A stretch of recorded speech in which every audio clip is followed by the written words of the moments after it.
फेरि पनि आमचोकले सर्भिस गरिरहेको छ। हतुवागढीले आमचोकले नै फेरि पनि हतुवागढीले प्रहार गर्यो तर सफल भएन।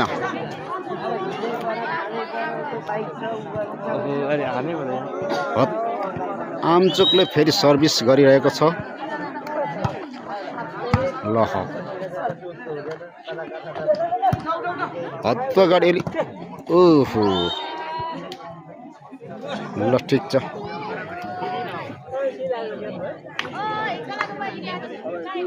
दर्शकहरूले रमाइलो मानेर खेल हेरिरहनु भएको छ भने खेलाडीहरू उत्साहका साथ गेम खेलिरहनु भएको अवस्था छ यो। ल हेर्दै रहनु होला।